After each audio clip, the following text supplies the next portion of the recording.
that is going to have Kenya take off from a middle-income economy. This is a cabinet that lacks competence, integrity in many aspects. So what was informing the appointment of these members to the cabinet? If you can have Aisha Juma tasked with the responsibility of reforming our civil service, which has challenges, I fear that is not something that is going to work. This is a cabinet that was informed by political expediency. The president has actually appointed 2027 campaign managers, regional campaign managers. The president is simply telling us that we give him a cabinet that is not going to function because he's ready to run the entire government system, machinery, and structure from State House using advisors. Otherwise, we would not have a cabinet that we have today. The cabinet is deficient in terms of academic, in terms of professional competence, in terms of experience, in terms of integrity. Many people with cases. Look at the case of Davis Chirchir, Mr. Speaker. This is the same gentleman who was removed from office in 2015. Removed from office on matters of corruption. This gentleman, how many Kenyans, if you ask them today, would remember that he was holding the docket of energy? Very few, meaning he left no impact in that ministry. And then you are leaving a lady you have already appointed to the cabinet called Rebecca Miano, who has enough experience, expertise, knowledge, capacity to run the Ministry of Energy, Mr. Speaker. Point of order from Chepkonga. What is the point of order? It's just argument. Point of argument, wasting my time. Mr. Speaker, you know, Honorable Mbadi knows that I know the law. I rise pursuant to Standing Order number 83, as read together with Standing Order number 91, on the accuracy of your information.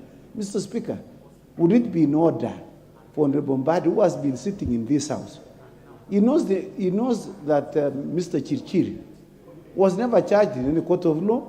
He was removed in a very capricious manner. He cannot quote any case here. He is just bringing some market talk from outside. Mr. Speaker, he is under an obligation to be accurate. If he thinks that somebody is corrupt, he should give us. In any event, you had the government the last time. You should have charged him in a court of law. But you cannot just come and engage in a market talk here, in a serious house, Honorable Mbadi. For goodness sake, please, quote a case in which Honorable Chirchir has been convicted or has been charged with an offense. Honorable Mbadi. You know, Mr. Speaker, Honorable Chepkonga is lucky that Chepkut is no longer there. He would lose in the next election. Mr. Speaker, the threshold, Mr. Speaker, the threshold under Chapter 6 is higher than cases being in court and such like, Mr. Speaker. Mr. Speaker, the threshold for approval in this House, we are not a court of law. In this House, we are approving you based on your capacity to hold office. Look at the lady Penina. She is being disapproved simply because she could not talk properly in the committee. And you are telling me that a name that has been brought here by none other than the president as having been mentioned in matters corruption, that person is as clean as cotton. Mr. Speaker, let us be serious. Even if, and I've never been in government except in 2008 to 2013 when I was in Nusumukati government. I have never been in government since that time, Mr. Speaker. So, Mr. Speaker, as I conclude, we have a choice to make either decision to reject over 60% of these names or give President Ruto his skunk. Let us not interfere with it. We give it to him. He has asked for it. Let us give him his cabinet. We know he's going to run the government from State House. These are not people who can run a government. Apart from a few individuals who are not even more than 8, the rest are incompetent, unqualified, have integrity issues, are people who cannot deliver this country from where it is to the next level that we want the country to move in. Thank you, Mr. Speaker, and I will oppose most of the names. Your time is up.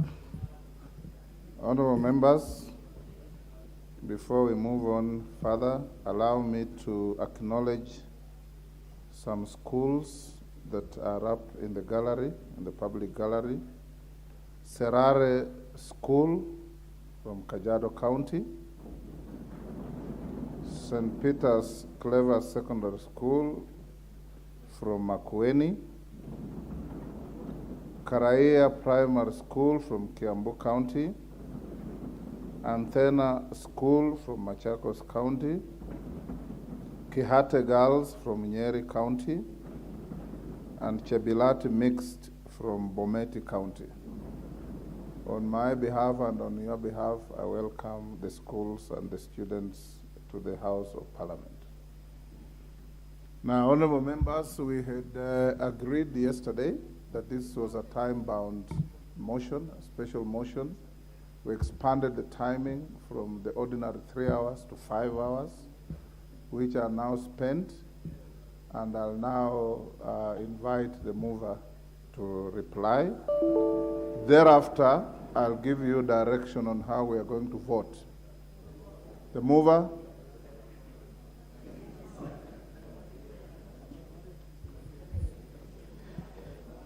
Thank you, Honorable Speaker. And before I reply, Honorable Speaker, since I have about 15 minutes, I wanted to donate a few minutes. Honorable Speaker, one to the Honorable Kangogo, at least 2 minutes each. The Honorable Wangwe, 2 minutes. The Honorable Abdul Mandera South, 2 minutes. The Honorable Faith Gitao, 2 minutes. And Honorable Sigai, 2 minutes. Can you repeat the names? Honorable Kyunjuri, 2 minutes. Majority. Can you repeat the names for my record? The Honorable Faith Gitao. You started with Kangogo. Yeah, Honorable Kangogo. Wangwe. Honorable Wangwe. 3. Honorable Abdul Mandera South. Honorable Faith Gitao. Honorable Sigei. And Honorable Kyunjuri. Wangwe is in Azimio. How many minutes are you donating to each one of them? Say 1.5 each. Okay. 1.5 each. Start with Kangogo. You have 1.5 minutes. Thank you, Mr. Speaker. Mr. Speaker, I want to take this opportunity first to thank the people of Marakwet East for giving me a third term. Number two, Mr. Speaker, I want to support all the nominees by the President. Mr. Speaker, looking at the nominees, you can see that all the regions are represented. The gender balance is addressed. And Mr. Speaker, I want to congratulate the President for making sure that even those parts of the country which didn't devote to Kenya Kwanza are included in his government. Mr. Speaker, I also want to join other colleagues, members of Parliament who are here, who are in support of Penina Malonza. Mr. Speaker, I want to say all the nominees who are in that list are equal to their tasks. Mr. Speaker, I had some of our colleagues here who are accusing some of the nominees, especially Penina, and some of them even they don't have the qualification the nominee has. Mr. Speaker, I want to support that we, as Kenya Kwanza, we support and empower women, Mr. Speaker. I want also to thank my Majority Leader for giving me these 2 minutes, Mr. Speaker, and also take this opportunity, Mr. Speaker, because I had not spoken in this 13th Parliament, to congratulate you for your election as our Speaker. Thank you. Wangwe.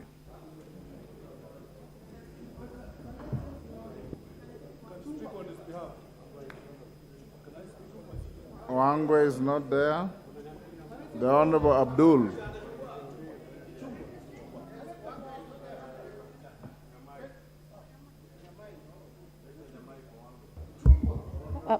Ichungwa, you're out of order. Honorable Abdul.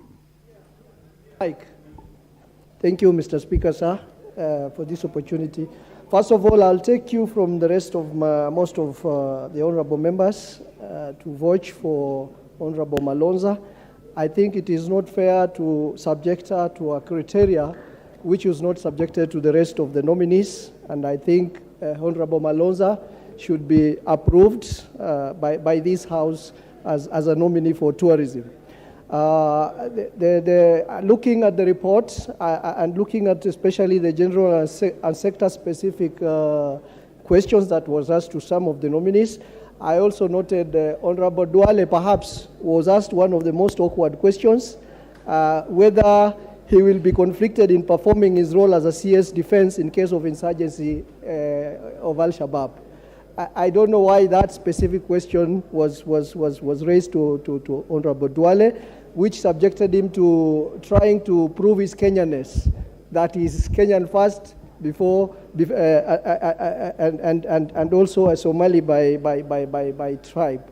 I think that was a very awkward question. And the question on paragraph 229 to Honorable Mutua, the nominee for Foreign and Diaspora Affairs, was a good one, especially on the plight of Kenyan migrants and workers. Time is up. Honorable Faith Gitau. Thank you, Honorable Speaker, for granting me this opportunity to offer my line of thoughts regarding the report as presented to this House by the Committee of Appointment. I want to congratulate this committee for professionalism portrayed during the vetting. Clearly, it could not have been done better. Well done, colleagues. I watched most of the vetting process, and I must say all nominees came out as pragmatists, very practical, very focused, and goal-oriented. They articulated very well. They are short. Your time is up. Honorable Sigei. You have 1.5 minutes. Use your time well. Mr. Speaker, sir, I want to first start by thanking you for giving me the opportunity to talk today. And secondly, I want to say I am privileged to talk here in front of my school, Chebilat from Bomet. They are here in the House, and I think they will take the message home that Sigei talked in their presence.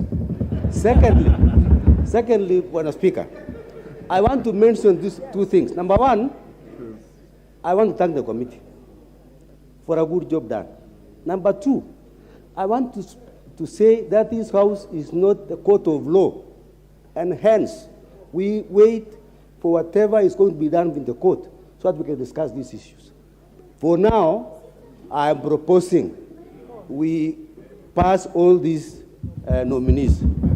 And thirdly, I want to express my sympathy to Benina Malonza. I am a father, and I was shocked the way that lady was harassed. I want to say, even the family, I don't think they slept. So I simply... Order, Honorable Sigei. That is not a statement of fact. Honorable Sigei, that is not a statement of fact. Nobody was harassed. The Speaker chaired the committee. The fact that people didn't answer questions properly doesn't mean it was harassment. Injury, it is over for you, Honorable Sigei. Thank you, Mr. Speaker. As you are aware, all of us, Mr. Speaker, are not yet settled, because at the end of the day, we don't have substantive ministers. We need ministers where we know they are fully in office, where we can present our problems. Already there are so many problems facing this country. Like right now, the issue of drought. You don't know where to go and address, because the president cannot be everywhere. The president alone cannot run this government. Mr. Speaker, I've been charged 17 times before I became a member of parliament, and all those cases, none of them could stand the test of time. Mr. Speaker, we cannot judge as members of parliament because we already judged out there. And we have to give people opportunity, Mr. Speaker, to be heard at any level, so that at least, Mr. Speaker, it is not about regimes that are going to judge us. If these people had been judged during the regime of Mwai Kibaki, then we can say there is a bit of fairness. Some of us have been taken through DCI 9 times, Mr. Speaker, left free, and even today, none of our cases have ever been, we have never been charged, but 9 times dragged through the DCI offices. Mr. Speaker, it's not fair that members who are seated here, who knew how the regime that was there operated, can be sitting here. Time up. The mover. Thank you, Honorable Speaker. And Honorable Speaker, let me just take this opportunity, Honorable Speaker, to thank all the members. The Honorable Wango is bowing, but he's lost his opportunity. To thank all the members of this House, Honorable Speaker, for their very good contributions, and listening to all the contributions by many members, it's clear that the House, to a large extent, does agree with the committee in terms of the recommendations made, especially on the approvals. And Honorable Speaker, I've also had numerous members speak on the rejection, the one rejection, and the reservations that were expressed by the minority in their minority report, Honorable Speaker. And maybe just to pick up from where the Honorable Kinjuri has left, Honorable Speaker, it is indeed true that people have been charged in this country with crimes that they have not committed. And indeed, Honorable Speaker, besides being charged, there are people, and we've all witnessed in the last few weeks, people who have lost their lives out of actions of omission or commission by the former regime, Honorable Speaker. And we know what kind of country we were living in under the previous regime, Honorable Speaker. And therefore, I really want to implore on the House, as the Honorable Mwangi Kinjuri has said, that even himself, before he became minister, he had been charged numerous times.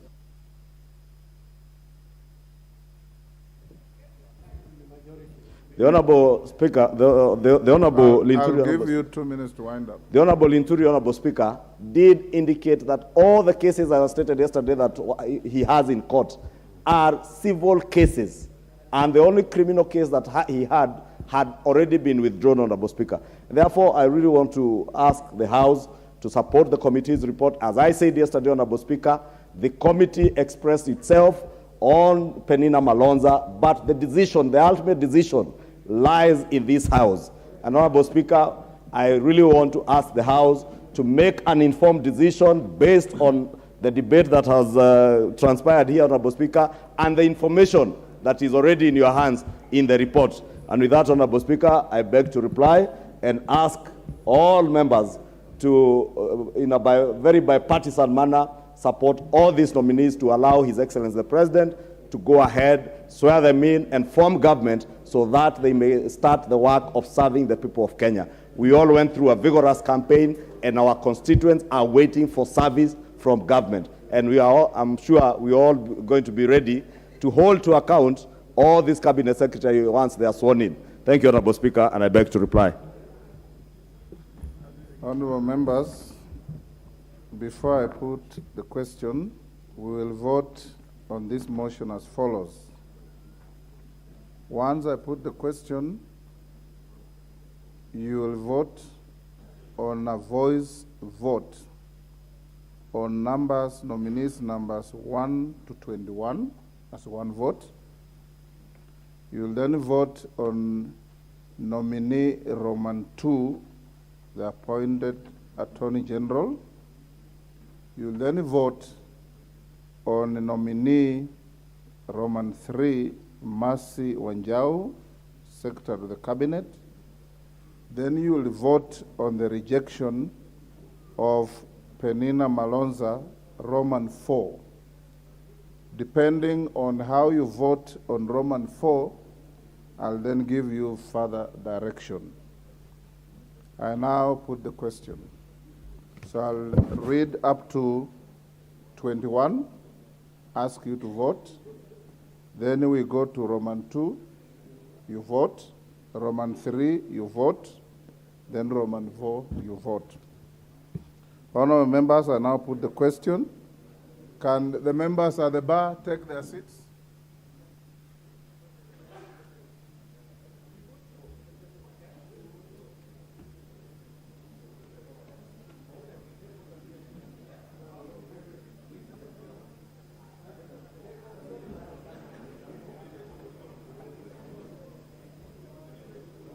Members, take your seats quickly.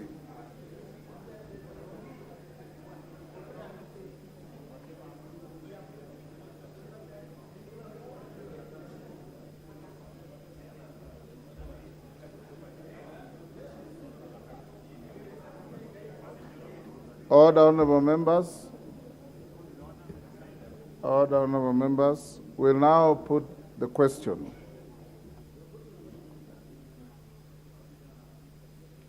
Before I put the question, allow me, members, to also acknowledge the presence in the public gallery of Precious Blood Girls High School from Kiambu County.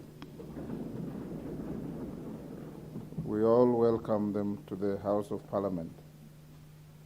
Honorable members, I now put the question that taking into consideration the findings of the Committee on Appointments in its first report on the vetting of nominees for approval as Cabinet Secretaries, the Secretary of the Cabinet and the Attorney General laid on the table of the House on Tuesday, October 24th, 2022, and pursuant to the provisions of Article 152(2), 154(2)A, and 156(2) of the Constitution, and Sections 3 and 8 of the Public Appointments Parliamentary Approval Act 2011, this House, 1, approves the appointment of the following persons as Cabinet Secretaries. The Honorable Wycliffe Musalia Mudavadi, EGH, Office of the Prime Cabinet Minister. The Honorable Professor Kithure Kindiki, EGH, Cabinet Secretary, Minister of Interior and National Administration. The Honorable Professor Njuguna Ndungu, CBS, Cabinet Secretary for National Treasury and Economic Planning. The Honorable Alice Mudhoni Wahome, Cabinet Secretary, Minister of Water, Sanitation and Irrigation. The Honorable Rebecca Miano, MBS, Cabinet Secretary, Minister of East African Community, the ASALs and Regional Development. The Honorable Alfred Nganga Mutua, EGH, Cabinet Secretary, Minister of Foreign Affairs and Diaspora. The Honorable Aisha Juma Karisa Katana, Cabinet Secretary, Minister of Public Service, Gender and Affirmative Action. The Honorable Moses K. Kuria, Cabinet Secretary, Minister of Trade, Investment and Industry. The Honorable Rosalinda Soipan Tuya, CBS, Cabinet Secretary, Minister of Environment and Forestry. The Honorable Onesimus Kipchumba Murkomen, EGH, Cabinet Secretary, Minister of Roads, Transport and Public Works. Mr. Sakaria Mwangi Njeru, Cabinet Secretary, Minister of Lands, Housing and Urban Development. Ms. Susan Nahumicha Wafula, Cabinet Secretary, Minister of Health. The Honorable Franklin Mithika Linturi, Cabinet Secretary, Minister of Agriculture and Livestock Development. Mr. Eliud Okech Owalo, Cabinet Secretary, Ministry of Information, Communication and Digital Economy. The Honorable Ezekiel Machogu Ombaki, CBS, Cabinet Secretary, Minister of Education. Mr. Davis Kimutai Chirchir, Cabinet Secretary, Minister of Energy and Petroleum. The Honorable Ababu Namwamba, EGH, Cabinet Secretary, Minister of Youth Affairs, Sports and Arts. Mr. Simon Kiprono Chelugui, EGH, Cabinet Secretary, Minister of Cooperatives and Micro, Small and Medium Enterprises, MSME Development. The Honorable Salim Mvuria, EGH, Cabinet Secretary, Ministry of Mining, the Blue Economy and Maritime Affairs. The Honorable Florence Chepngetich Kosgei Bore, Cabinet Secretary, Minister of Labor and Social Protection. Will as many of that opinion say aye? Aye. Will those of the contrary opinion say no? No. The ayes have it. The next is to call upon you on that the House approves the appointment of the Honorable Justin Bedan Njoka Muturi, EGH, as the Attorney General. Will as many of that opinion say aye? Aye. Will those of the contrary opinion say nay? The ayes have it. The next is to call upon you. Can the members at the bar take their seats?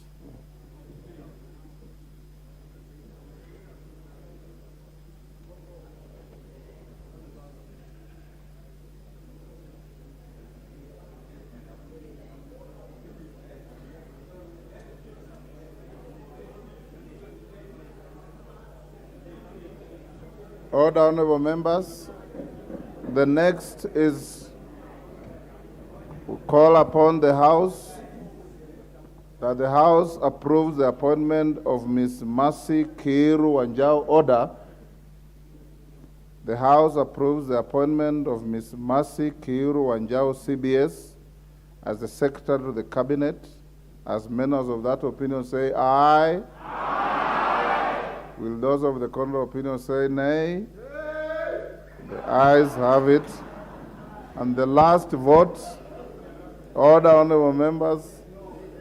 The last vote is that the House rejects the appointment of the Honorable Penina Malonza, OGW, as the Cabinet Secretary for Tourism, Wildlife, and Heritage.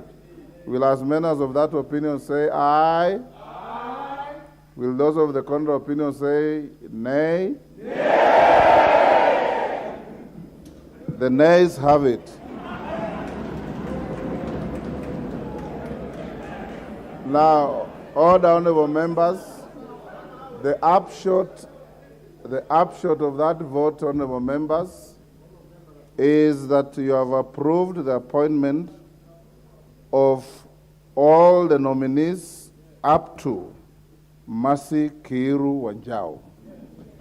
You have negatived the rejection of Penina Malonza. This means Penina Malonza is now in purgatory. She's neither in heaven nor in hell. She's in purgatory. Now, the next move on Penina Malonza, I have received and approved a motion by the Honorable Irene Kasalu.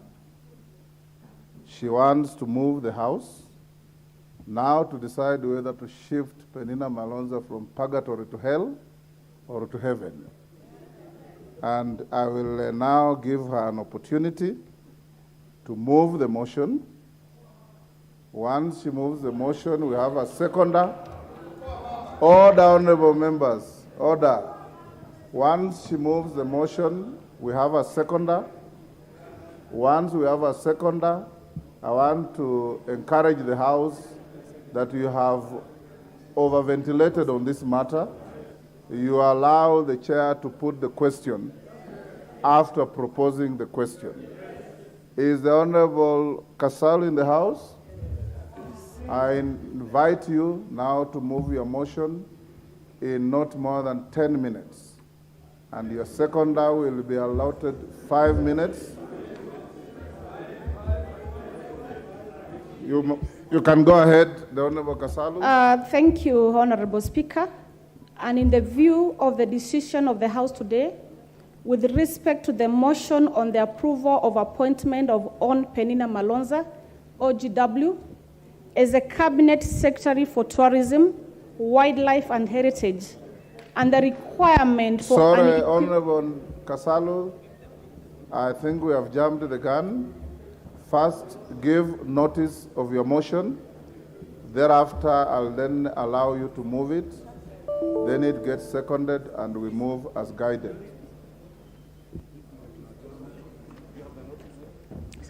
So first, give notice of the motion. So I just read that to you. Just start by saying, I give notice of the following motion, then read the motion. Okay, thank you. Thank you, Honorable Speaker, and I give notice of motion for the approval of appointment of Penina Malonza, OGW, as a Cabinet Secretary for Tourism, Wildlife and Heritage. Yes. Thank you, Honorable Speaker. Honorable Kasalu, now you may proceed to... Thank you, Honorable Speaker. And in the view of the House decision today, with respect to the motion on the approval of appointment of Penina Malonza, OGW... Honorable Kasalu, when you move your motion, you start by saying, I move the following motion. Thank you, Honorable Then you Speaker. read the motion as it is, then go on to elucidate what you want to say. Thank you, Honorable Speaker. I stand guided. And the Honorable Speaker, I move the following motion, that in the view of the decision of the House today, with respect to the motion on the approval of appointment of Honorable Penina Malonza, OGW, as a Cabinet Secretary for Tourism, Wildlife and Heritage, and the requirement for an equivocal decision of the National Assembly on such matters, I beg to move that pursuant to the provisions of Article 152(2) of the Constitution and Section 3 and 8 of the Public Appointments Act of 2011, that this House approves the appointment of the Penina Malonza, OGW, as a Cabinet Secretary for the Tourism, Wildlife and Heritage. Honorable Speaker, allow me to say that I want to thank the people of Kitui for electing me for the second time. And I must say that I had a worthy opponent by the name Penina Malonza. And having her as my opponent, I can only say good words about her. Penina Malonza is a brave woman. This lady decided to vie for women in Kitui County on a UDA ticket, despite the area being a wiper zone. And the people of Kitui actually voted for her with a lot of votes. And I think she's the only candidate for Mukambani who vied on UNDA who got the highest votes. Penina Malonza is a woman of integrity. She has not been charged in any court in this country on any issue. Penina Malonza is well schooled. And it is an appointment of what many girls on this country would aspire to get academically. Penina Malonza has a working history. She was the last deputy governor for Kitui County when Malombe was the governor. And it's during this time the duo delivered for the people of Kitui, and a lot of development were done in Kitui County. Penina Malonza is being looked at by all the people of Kitui County. I'm sure, Speaker, you have heard of the many bandits attacking the Kitui County. And Penina Malonza comes from one of those areas that is Mother Ward. And the people of Kitui are looking upon her. Once this nomination has gone through and she's has gone through and she become the CS for Tourism, Wildlife and Heritage, that she's be able to sort the issue of the bandit attack. So with these few remarks, Honorable Speaker, I want to call upon Dr. Pukose of Debes constituency to second the motion. Thank you, Mr. Speaker. Thank you, Honorable Speaker.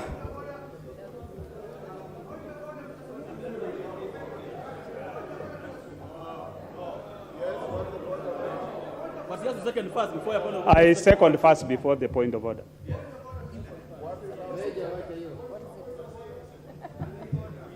Honorable member, Dr. Bukosa, take your seat. What is out of order, honorable member? Give him the mic, please. Give the honorable member the mic. Thank you, Honorable Speaker. And first, I'm not talking about the rejection of Honorable Penina. We support her. But Honorable Irene Kasalu talked about that Honorable Penina will sort out the issue of bandit attacks Honorable in Kitui. member, you are out of order. So Take the your point seat. we are talking about. Take your seat, Honorable member. You are grossly out of order.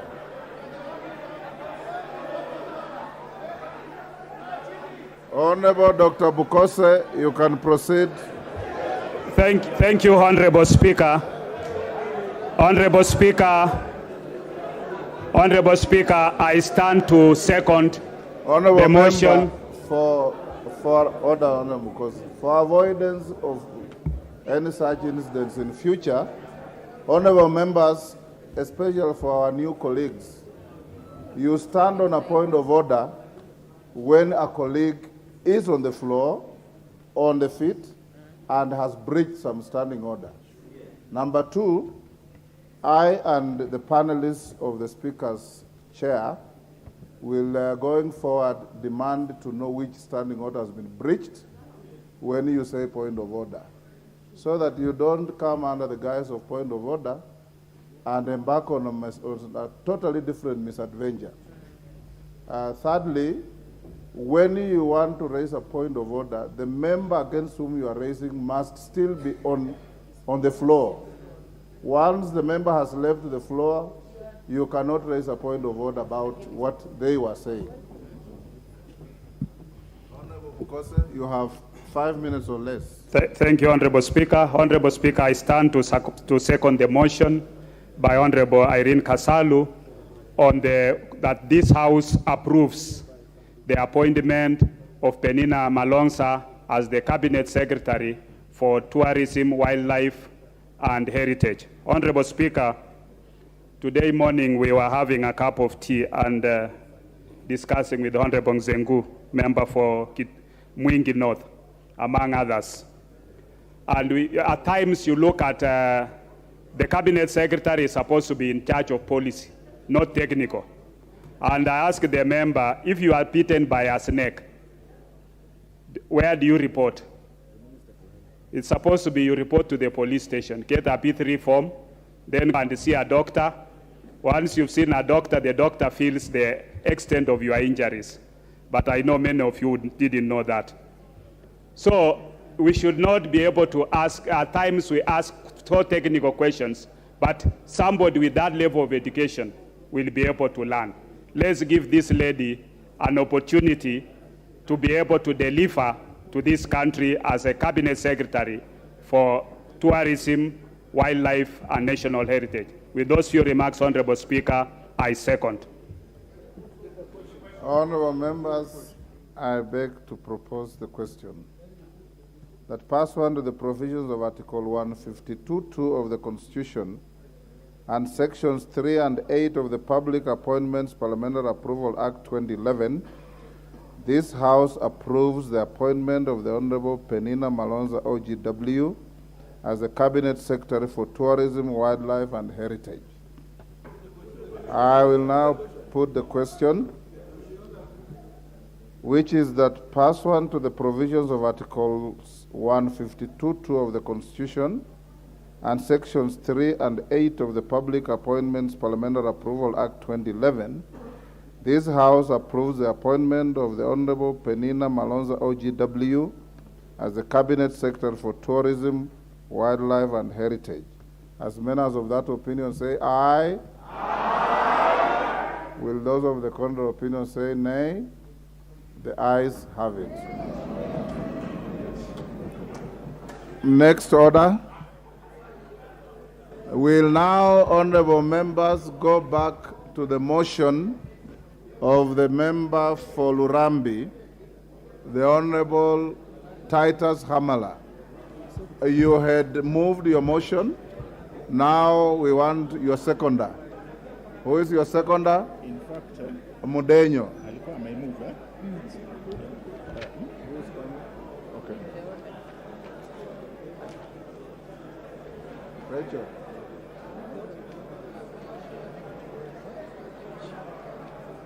Si mwenyekiti kwanza.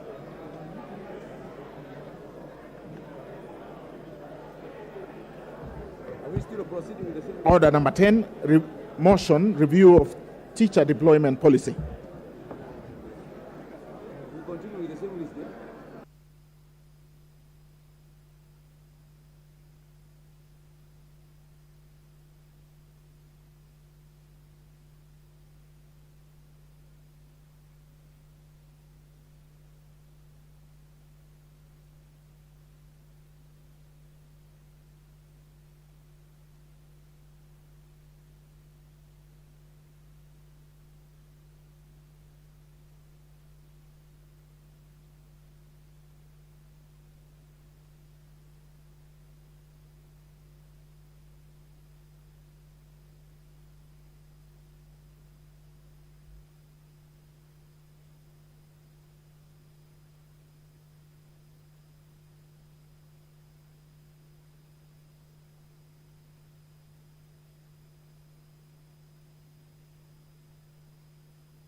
Honorable members, we shall proceed to the business of the House. And before I give the Honorable Wundo to second the motion, I wish to welcome a delegation from the German Parliament, the Honorable His Excellency Sebastian Groth, Ambassador, the Honorable Hermann Freber, the Honorable Suzanne Mittag, the Honorable Rita Hagel-Kell, the Honorable Arthur Unammer, the Honorable Albert Stegemann, the Honorable Karl Beer, the Honorable Ingo Bocke, the Honorable Peter Felser, and the Honorable Ina Latendorf. Their delegation are in the country on the invitation of by Honorable Joshua Kandie, the MP for Baringo Central Constituency. We wish to invite them to the House and wish them good deliberations and stay in the country. You are welcome. Honorable members, I wish to give this chance to the Honorable Wundo to second the motion. Thank you, Honorable Speaker. And on the onset, let me sincerely congratulate you as my neighbor for having been appointed to sit in the Speaker's panel and preside over this session. Honorable Speaker, let me also take this opportunity before I formally second the motion to thank the people of Funyula constituency for giving me a chance to serve them as their Member of Parliament for a second term, 2022-2027. It is a great honor to serve them for the second term, and that's a testimony for the good work we did, I and my team, in the first term. Second, let me also take this opportunity to sincerely thank the people of Busia for electing Dr. Paul Nyong'o Otuoma as the governor of Busia, and in totality now, we are able to showcase the dominance of ODM in Busia County as we forge the next level. Honorable Speaker, as we stand here today, Honorable Titus Hamala, Bishop, has presented to us a matter that has been a topic of extensive debate in our constituencies, in our villages, and in this country. And that debate has been the impact, the policy impact of the localization, i.e. to mean moving teachers from their local areas to go and teach and offer services to the various parts of this country. Granted that teachers are public servants, and once you get employed as a public servant, you are duty-bound to serve this country in any station and any capacity as long as it's within some basic human rights and basic tenets of good governance. Honorable Speaker, teachers are extremely important members of this society. They shape attitudes, they shape society, they make us who we are here. None of us will be here if it wasn't for the immense impact of the teacher that brought us where we are here. We also appreciate that Kenya is one country whereby we must have extensive exchange of ideas, culture, so that we build one unequivocal or one undivided country called Kenya. I'm privileged to have gone to Bujuanga Primary School. I'm privileged to have come to Starehe Boys Center and School, and that sojourn from the village to Nairobi opened up my mind to appreciate and understand the entire culture of the people of Kenya. Honorable Speaker, we must also appreciate and understand that teachers offer labor services, and they're offering their labor services are guided by the rules and regulations of ILO and other labor institutions. Consequently, even as provided in the Constitution, any decision that affects somebody, that person who is likely to be affected ought to have a direct impact, a direct contribution to that such kind of momentous decision. Honorable Speaker, in the 5 years as an MP, many teachers came to complain to me, Honorable Speaker, I have a sick mother, I have a sick spouse, I have small children who attend school here, I've been transferred to faraway lands. I do not know what I'm going to do. Honorable Speaker, many have also come to me, especially lady teachers, asking me, Mheshimiwa, I have been transferred very away from my husband, but the way I look at my husband, this could be the end of the marriage. Honorable Speaker, and that's why it is extremely important, Honorable Speaker, that the policy of delocalization, however noble, however well-intentioned it is, requires a further rethink, a further review. And that's why, as we stand here today, we might not necessarily oppose in totality, but we call upon the Teacher Service Commission and the Education CS to literally look at the matter in a holistic manner, come up with very clear criteria. As Bishop Hamala said yesterday, it's untenable, it's unacceptable, and it's manifestly unfair to transfer a 55-year-old man from his place of abode, where he has lived all those years, take him far away land, where he has nobody there, he has no friends there, he cannot learn new tricks, he cannot learn new ideas. You can't teach an old dog any new ideas. Forcing the man at such an age to stand out scrapping sufrias to cook food for himself is sincerely demeaning that kind of a man. Taking away a man from the hot climate of Ugenya, take him to Limuru to go live and sleep alone in the debilitating cold, honestly speaking, Honorable Speaker, we are not being unfair to that particular man or that particular woman teacher. That's why as we stand here today, it is important that TSC, the ministry, sits down and sets very clear criteria. Where I sit, Honorable Speaker, if the ministry and TSC cared to ask, would essentially request that after a certain age, there shouldn't be such kind of harsh transfers. Those transfers should only start, the localization should only apply to the new teachers that are coming into service. A newly graduate should be allowed to explore this country. A new graduate should be allowed to know other places, learn other cultures. A new graduate should be able to interact and also learn something new, just like they do in the police services and then the civil services. As you tend towards retirement, you are taken closer home where you can be taken care of. You are taken closer home where you can learn how to live with the people. Because once you retire, you require those villagers, you require those relatives, you require those high school friends. So in that score, Honorable Speaker, I support and I hope the new CS, having been a DC in Busia, understands the administrative issues, will address this particular issue. I stand to second. Thank you.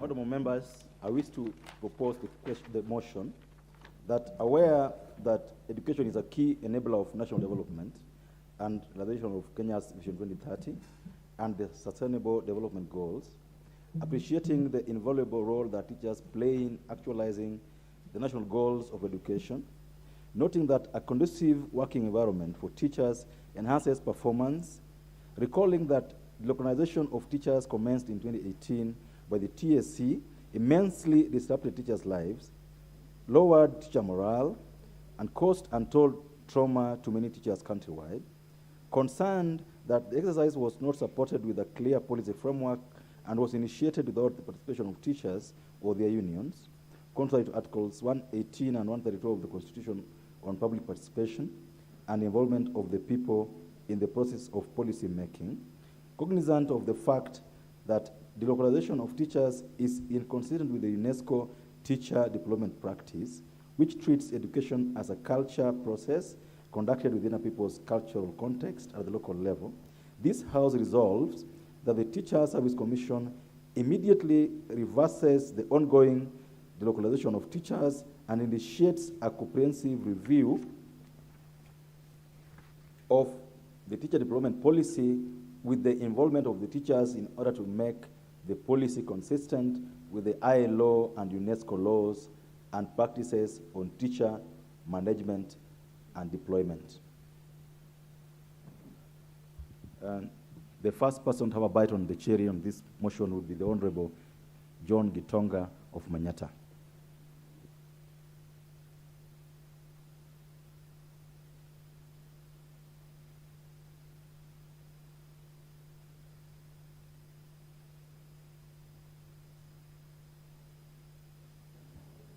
Thank you, Honorable Speaker. I stand to support this motion.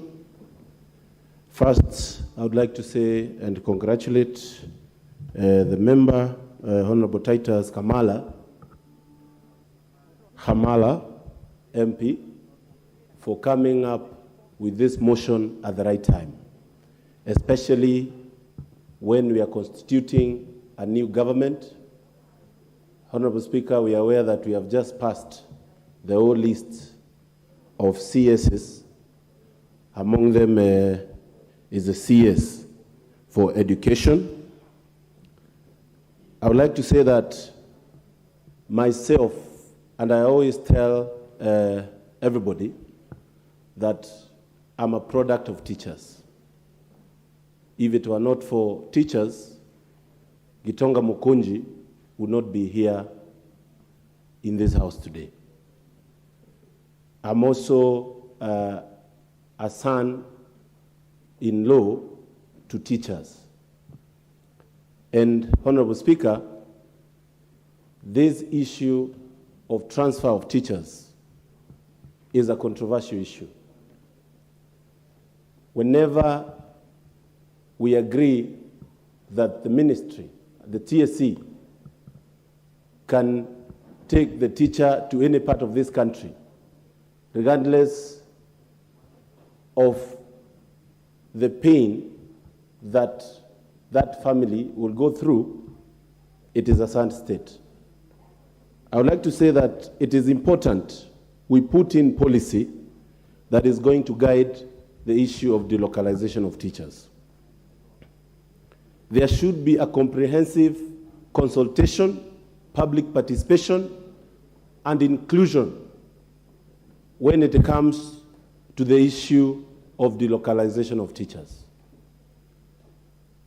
I have had myself, in my few months of being an MP, a lot of phone calls from teachers in my constituency requesting me they would like a transfer back to their constituency of birth, where their family is. Honorable Speaker, that means that this process of delocalization of teachers has been misused. We have had even people who fall out with principals being transferred as a way of punishing them. Honorable Speaker, we have to put it right for the sake of our teachers. We have in mind that even the payment in terms of handship allowances for our lovely teachers that are holding our children and the children of this country, Honorable Speaker, they are paid peanuts. This assembly should stand firm on protecting and ensuring that our teachers feel they have an assembly that thinks of them. Honorable Speaker, I'm saying this having in mind the crisis we have of shortage of teachers. Areas like Northeastern, Honorable Speaker, and many areas of this country suffer from lack of teachers in some schools. It is the high point the government tries to improve this profession. It is a high time we hire more teachers, and I'm happy, Honorable Speaker, that the government and the President announced a while back that in January is going to do a serious recruitment of new teachers so that we can have our institutions having enough teachers to teach them. The secondary schools, especially the day secondary schools, and Honorable Speaker, I believe, and in my own opinion, that the future of education in this country, especially secondary schools, lies in our day schools. Those are schools that mostly you'll find no school with more than 10 teachers.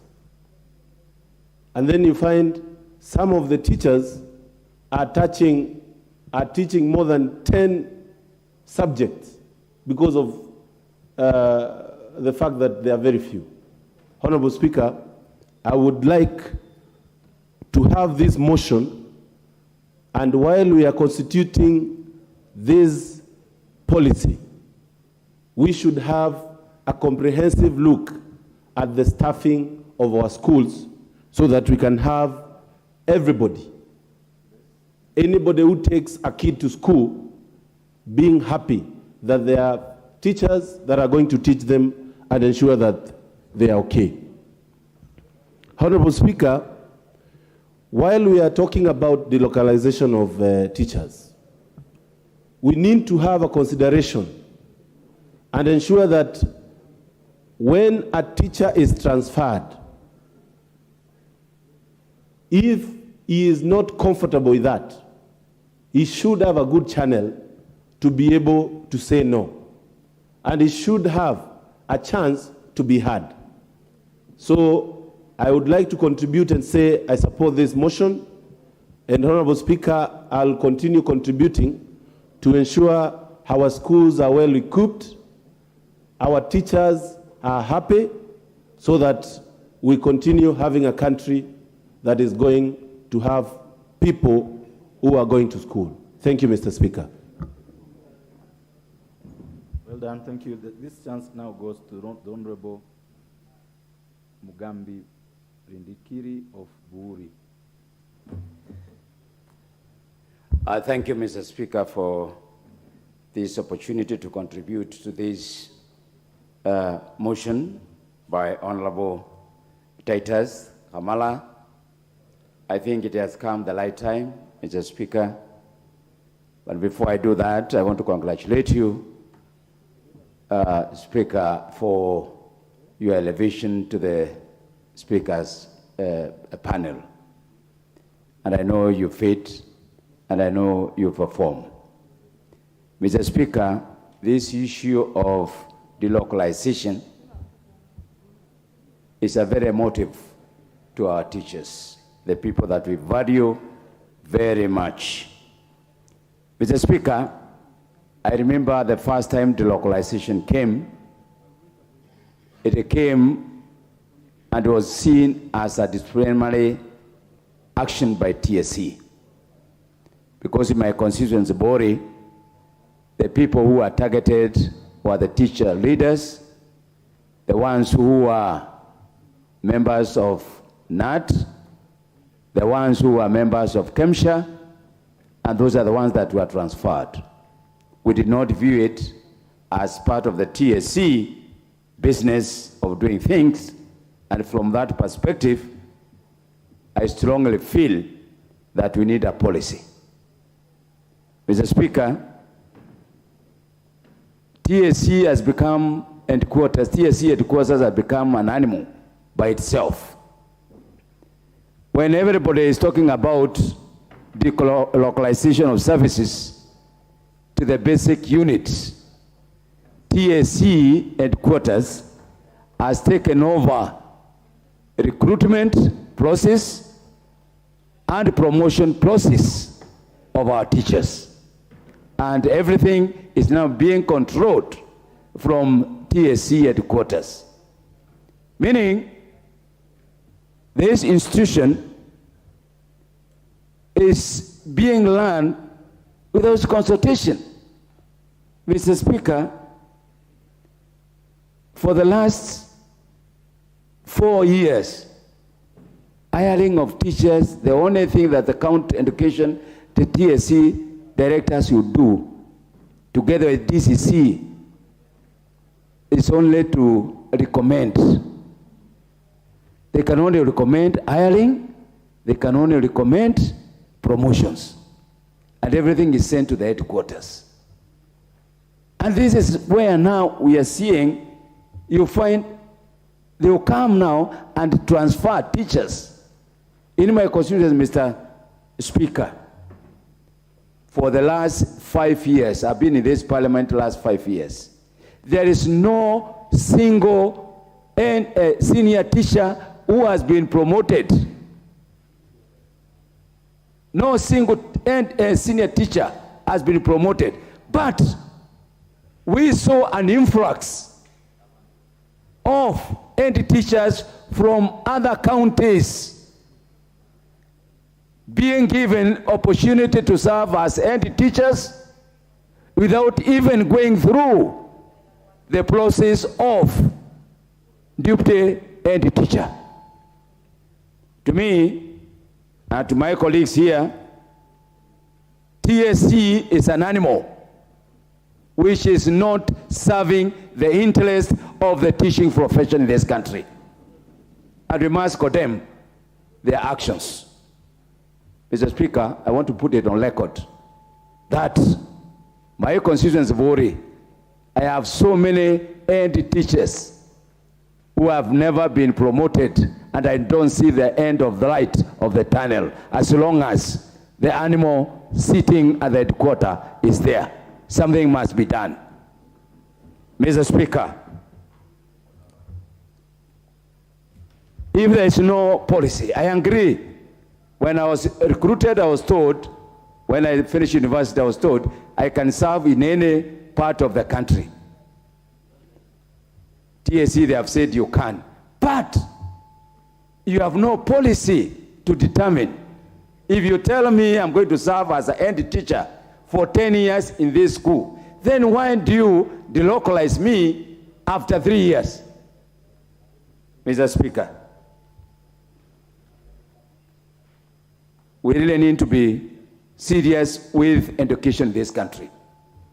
And the TSC is always in conflict with the ministry. It has assumed powers that it can do things without public participation.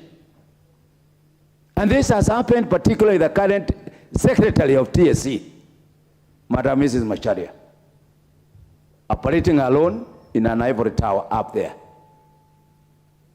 They don't come to the counties, they don't come to schools. We have so many cases of non-performing teachers. And the TSC does not come to find out exactly what is happening. Instead, they'll transfer the teacher to Ukambani from Meru, the coldest part of this country. Mr. Speaker, I think it's the high time that we seek education in this country seriously. Very seriously. We need an interactive opportunity between our teachers and our children. I have nothing against somebody coming from Northeastern to come and teach in our schools. But you can't have all the teachers from one place in my local school. How are these people going to interact with the children? Mr. Speaker, if you study the history of education in Finland, you will find a very serious feeding program which is blended by teaching professionals. Mr. Speaker, there are so many teachers who have done degrees. There are many teachers in primary schools who have done masters, and some of them are pursuing PhD. Ironically, TSC seems to be dead on that. They are dumb on that. Surely, you put a lot of initiative and nobody recognizes that. The only thing when you complain, you are transferred to Northeastern. You are transferred to Samburu. You are transferred to Turkana. Yet you are asking to be given an opportunity as somebody who has upgraded himself or herself. Mr. Speaker, it's the high time that we look at the entire structure of TSC, because the government has a responsibility. They have become an animal and they need to be shaped to conform to the requirement of our basic child, because that's the reason why the school is there. Let's not transfer teachers for the sake of discipline, for the sake of being seen to be moving teachers. There must be a very serious lesson. I sympathize and empathize with a 59-year-old man who was transferred from Kitui to a school in my constituency called Kirimara, the coldest part in Kenya. That man, I had to go and plead with the director of TSC for him to be taken back to where he came from. It's not fair to separate families in a long distance. There are no expenses that are paid for these guys when they are localized. It is not fair at all. Let's have a policy that is going to guide the transfer, promotion, hiring of teachers in this country. I thank you, Mr. Speaker. Thank you so much. Honorable members, if you look at your order paper for today, you realize that there is a proposed amendment to this motion under standing order number 54. And I wish to give the member for Chepalungu, the Honorable Victor Koech, to move his amendment. I would request him to make it short, and I hope he already has a seconder in tow so that this process moves, so that we are able to debate the motion as amended, if we are minded to amend it. The Honorable Victor Koech. Thank you so much, Honorable Speaker. I intend to move an amendment to this particular motion by the Honorable Member, Honorable Titus. Motion on review of teacher policy, or on teacher deployment policy. I wish to move the following amendment, that now the motion be amended by rearranging the resolution of the motion as follows.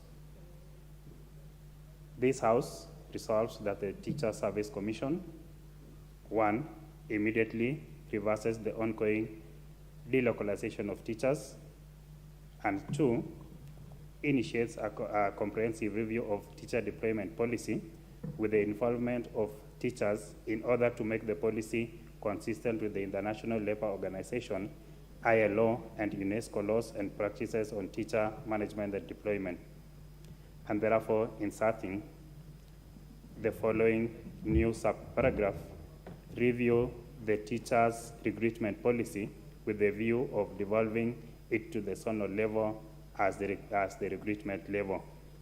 Mr. Speaker, I would wish to make few recommendations about the same. I am freshly from a meeting with my local teachers from the different aids, that's the capture, and the NAT. And to point but a few, Mr. Speaker, their concern is what we are representing today here at the floor of the House. Mr. Speaker, you notice that initially, before 2010, that is the promulgation of the new constitution, TSC were given the independence as an independent commission. Mr. Speaker, this particular independence resulted in the TSC acting in total disregard of the well-being of the teachers. Mr. Speaker, this particular independence gave the CEO an image and appears to be a smaller goddess. Mr. Speaker, this particular independence actually made the TSC. Honorable Koech, you're doing well, but would you move your amendment first? Because you're already debating it. Would you just move the amendment first? I stand guided, Mr. Speaker. Yeah, just move the amendment and then ask your second to second, so that then we debate the motion together. Thank you. I stand guided. Mr. Speaker, I therefore would wish to move the above amendment, and I wish to invite the Honorable Member for Nandi, the Honorable Cynthia Muge, to second. Thank you. The Honorable Muge, Cynthia.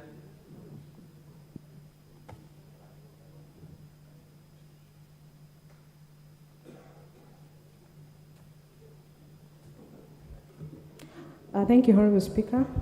Take this opportunity to second the amendment brought by Honorable Victor Koech on the motion tabled on the floor of this House by Honorable Titus Kamala. Honorable Speaker, like he has stated, that particular amendment is important to this motion, Honorable Speaker, so that the policy is looked at holistically and we are able to take back the issues that has been entrenched into the TSC. Honorable Speaker, if you remember very well, Nancy Macharia, when people were looking and talking about devolution and devolving functions and money to the smallest units, she was busy re-centralizing the recruitment of teachers. Honorable Speaker, it's not only unfair, but it also doesn't serve this country. Those teachers that we're talking about are people who actually carry the aspirations of this country. They're the people who actually deal with our children each and every day. If you force them, Honorable Speaker, and you place them in places that they cannot survive using decentralization and all those kind of things, Honorable Speaker, it is not going to work. So, Honorable Speaker, I support the amendment and I also support the whole motion altogether. Thank you, Honorable Speaker. Remember, I'm assuming that all of us have the amendment because you can access it. It is in today's order paper. And if you were here when I proposed the motion, I read it in total. I would now like to propose that the House adopts the amendments as moved by the Honorable Victor Koech. If that's a move of the House, I put the question that the motion by the Honorable Hamala be amended as proposed by the Honorable Victor Koech. Will, as many of that opinion say aye? Aye. And will, as many of contrary opinion say nay? Thank you so much. The amendment is carried. And members, now the motion will be debated plus the amendment. And if I may just then make it clear to you now what we'll be debating, I'll take the liberty to read the motion, the whole motion afresh. And I request you to now note the new motion so that when we debate the new motion. That aware that education is a key enabler of the national development and realization of Kenya's Vision 2030 and the Sustainable Development Goals, appreciating the invaluable role that teachers play in actualizing the national goals of education, noting that a conducive working environment for teachers enhances performance, recalling that the localization of teachers commenced in 2018 by the TSC immensely disrupted teachers' lives, lowered teacher morale, and caused untold trauma to many teachers countrywide. Concerned that the exercise was not supported with a clear policy framework and was initiated without the participation of teachers or their unions, contrary to Articles 118 and 132 of the Constitution on public participation and involvement of the people in the process of policy making, cognizant of the fact that the localization of teachers is inconsistent with the UNESCO teacher development practice, which treats education as a culture process conducted within a people's cultural context at the local level, this House resolves that the TSC, 1, immediately reverses the ongoing localization of teachers, 2, initiates a comprehensive review of the teacher development policy with the involvement of the teachers in order to make the policy consistent with the ILO and the UNESCO laws and practices on teacher management and deployment, and 3, reviews the teacher recruitment policy with a view to devolving it to zonal levels as the point of improvement.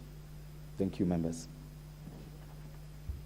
And now the first chance on the motion as amended would go to the Honorable Charo Kazungu, if he's in the House.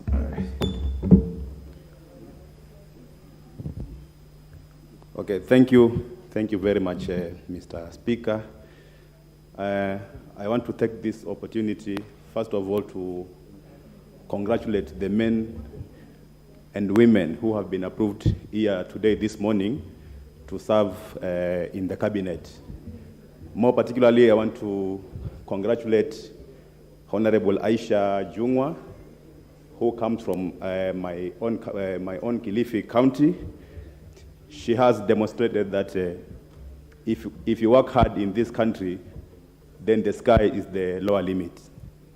She has come from a very adversarial background, but the good thing is that she has made it, and now she's serving in one of the highest offices in this country.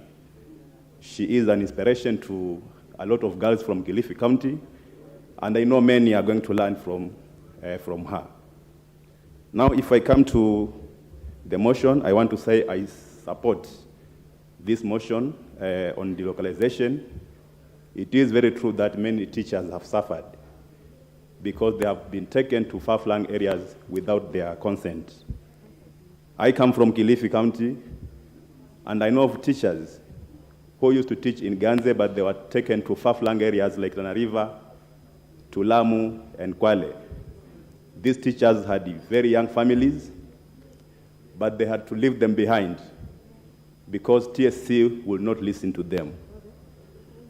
I know of a teacher in Ganze who was transferred or who was delocalized to Tana River. This teacher was sickly. He was suffering from diabetes and high blood pressure. He did his best to talk to TSC to cancel the transfer, but TSC wouldn't listen. I'm sorry to say in this house that we lost the life of this teacher. It is a very sad situation, And I want to say that TSC did not give this delocalization issue a lot of thought.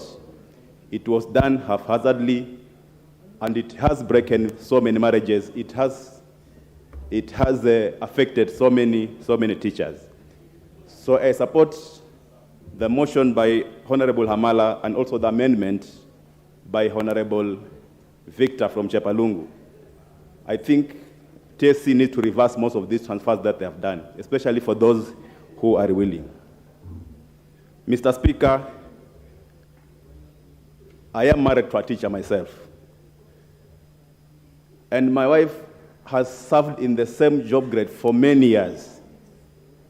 But she has been refusing to apply for promotion because she knows the moment she's promoted, she will be delocalized. She will have to leave her family, which is still very young, to go and serve in far-flung areas.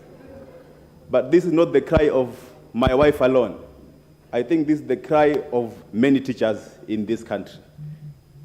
They have to serve in the same areas because they know once they start looking for transfers, they'll be taken to areas where they don't wish to serve in. Another issue that has been affecting teachers in Ganze, especially, Ganze is a hardship area, and teachers have been getting hardship allowances. Though it is not enough, but we can say at least in Ganze, they are getting these allowances. But it has been a cry of other civil servants. There are those civil servants who serve in the Ministry of Education, but they're not teachers. They are serving in these same hardship areas, but they're not getting hardship. Only teachers are getting hardship allowance. So I've been told, I've talked to a lot of these civil servants, and it has been their prayer that when the teachers are getting hardship allowances, let the other staff who are working in the Ministry of Education also to get the hardship allowance. And this should also apply to other civil servants that are working in these hardship areas, including the police. Mr. Speaker, the issue of TSC not being responsive to the issue of teachers, I think it is open knowledge. Everyone knows about it, especially those who have been in the teaching profession. It is high time now this TSC is restructured to be accommodative and to listen to the plight of many of the teachers. Teaching is a noble profession, and we know we are here. All of us are here because we are product of teachers. But teachers have been suffering, and the employer has not been listening to their cries. It is hoped that this House is going to come with a good policy, with a clear policy that is going to make TSC look into the plight of teachers and serve them at their best. Thank you, Mr. Speaker, for according this opportunity, and I donate the rest of my time to the House. Thank you. Honourable Member, this chance now goes to the Honourable Malim Farah.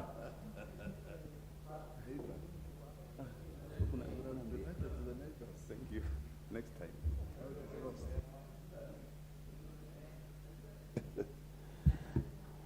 Thank you, Mr. Speaker. Mr. Speaker, this motion on the entire issue of education speaks very much to the hearts of people from pastoral nomadic areas in this country. Mr. Speaker, if I take you back a little bit in history, education was not provided by the colonial government. Education was provided by the missionaries, provided by the missionaries. And because we had stuck to our own faiths, which we've had, I think by then, for more than 1,000 years, because they could not preach their faiths in our own backyards, they abandoned our places and they never brought us education. The first secondary school in Northeastern Province was put up in 1968. That is when they did the O-levels. There was no secondary school in the whole of the North when we got independence. We had a similar situation in Marsabit. We had a similar situation in Isiolo, in lots of other places. Fortunate for us, those who were in Isiolo, we had Meru within a certain proximity. And I remember most of the teachers who used to come and teach in our schools were Merus those days. and Pokomos from the Coast Province, Tana River. Mr. Speaker, there has to be a policy in this country that is differential, is affirmative action, is able to bring up to speed with the rest of the countries the areas that were traditionally, historically marginalized. We never got that. The subsequent independent Kenyan government, with Prime Minister Jomo Kenyatta at the helm those days, concentrated on high potential areas to provide education to. The last 10 years, slightly less than 10 years, we had something that can only be equated to a genocide of the mind.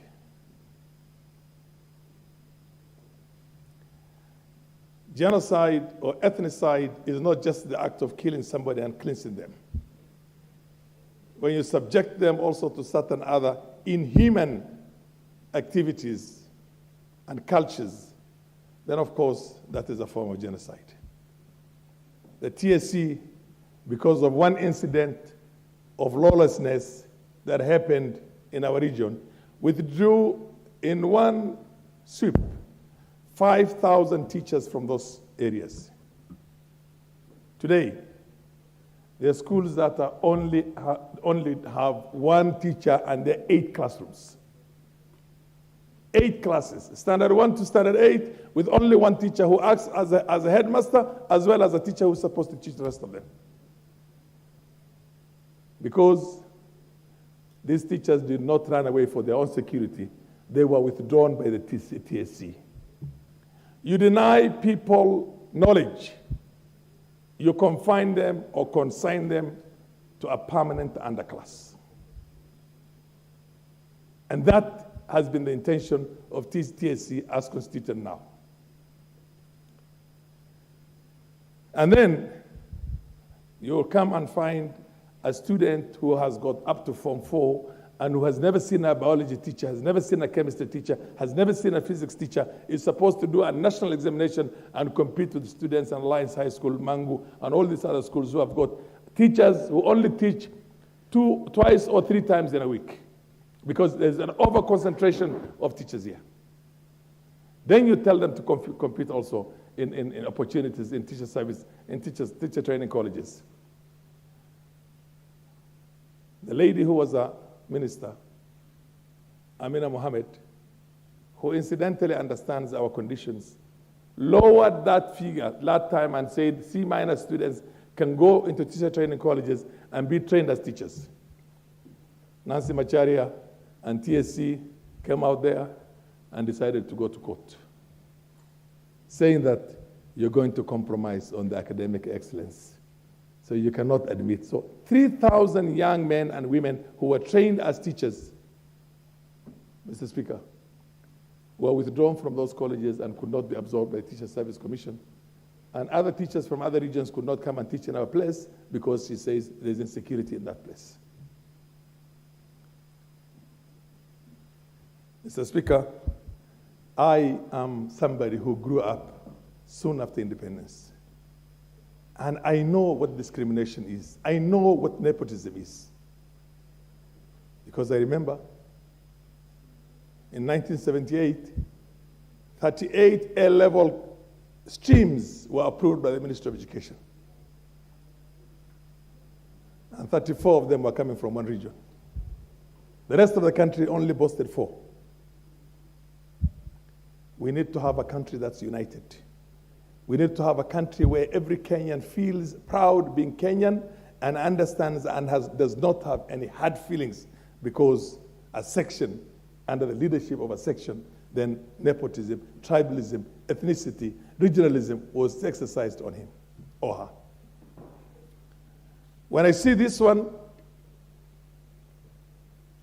first time my inclination, gut feeling was oppose this motion.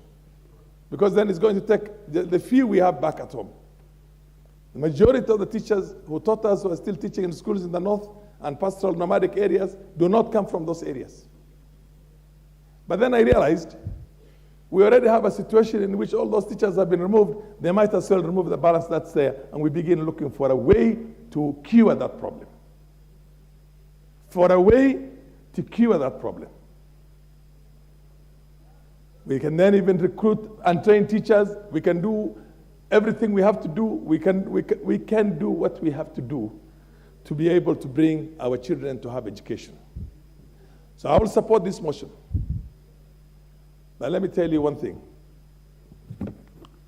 Delocalization, properly exercised, is good for this country because it unites the country. It takes, like I told you, my early teachers were Merus and Pokomos. The first man who was teaching us in Garissa in the 60s was called Zakaria Marete. I'm inclined to say that for him as a sign of respect. We can't do that because of my faith, but he will always remain in our own hearts and minds as somebody who.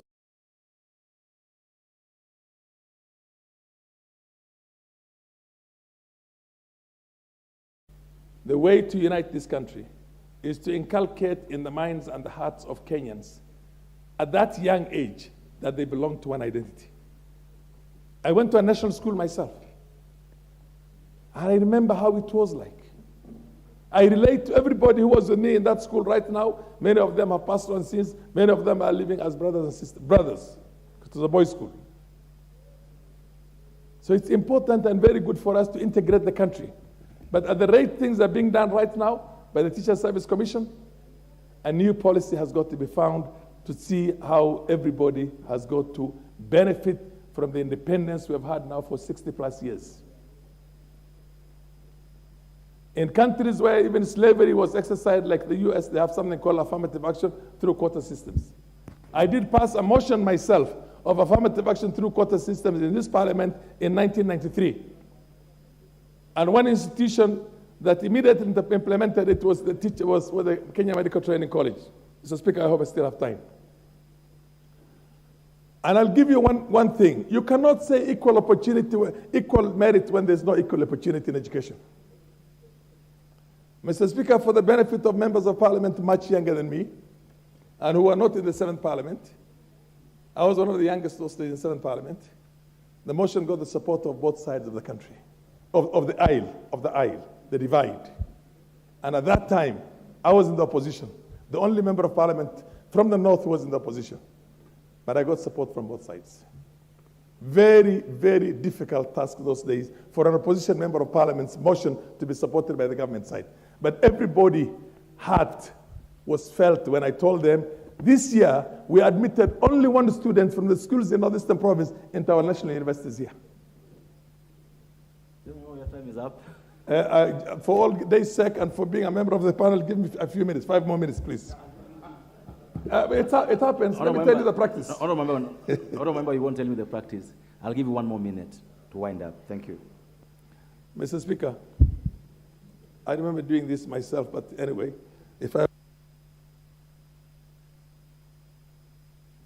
No, we'll give you 1 more minute, Honourable Member, to wind up.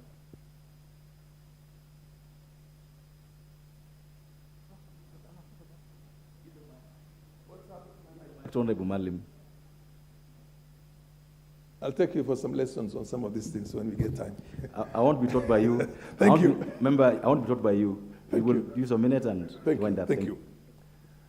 What I'm trying to tell you, a child who had C- went to medical training college to do pharmacy those days. In the first year, the then director of medical service told me, I will implement this thing only for once, but if they do poorly, I'm going to change. 10 of the 11 top students in that class were students who had low marks, but then became the top in the pharmacy class. Because they got the opportunity. They never had the opportunity. Students are bright, brilliant, but when they don't have the opportunity, you cannot make them compete with students who are spoon-fed in education. So let us pass this motion. I'm inclined to say I pass this motion, but then we need to come back again to a similar motion in which this country has to be integrated in a fashion in which we can all feel as Kenyans and integrate our people for the future. Thank you, Mr. Speaker. Well said. Thank you so much. Honorable Hamala is here. You know, this House set up a committee called Committee on Implementation. So I would advise that you take notes as members contribute so that, you know, if your motion is carried and is being implemented, you could also enrich that with the members' contributions. This chance down goes to the Honorable Beatrice Elachi.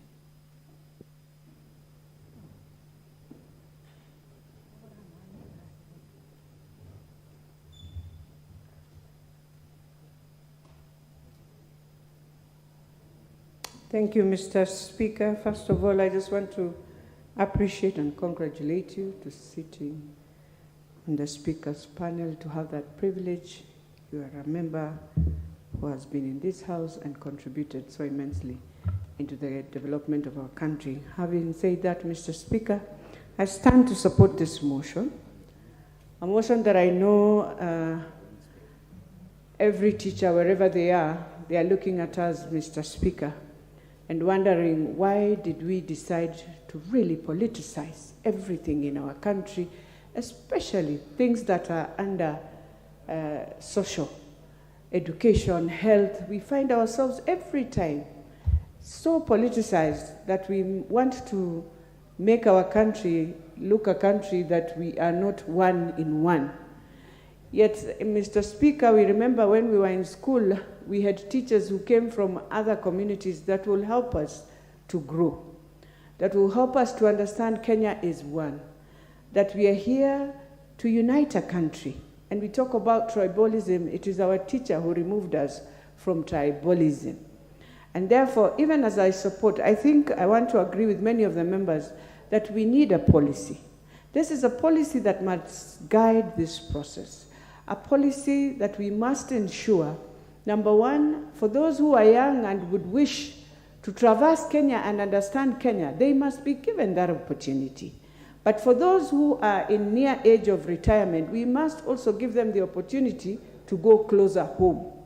And therefore, Mr. Speaker, even as we speak about delocalization, we have to ask ourselves the pros. What is good in it? What is bad in it? I think this House has to now assist. I know there are many issues with TSC. I have many people who have sent me SMSs. They were moved, their families are young. But also, in government, we must ask ourselves now, in a government where you have public service and you have every tribe, do you want to work as Kenya? Do you want to enrich your country for people to appreciate you as a country? Or do we want to remain in this tribalism disease that sometimes takes us so backward until even in employment, when you come, we want to now again forget we are in public service. And one of the roles of public service is to ensure every Kenyan has an opportunity.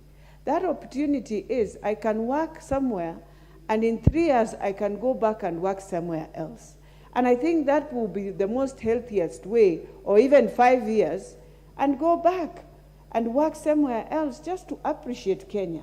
Yes, I know we have challenges of our children and families, but we forget also in county governments at the moment, Mr. Speaker, you find that a nurse or a doctor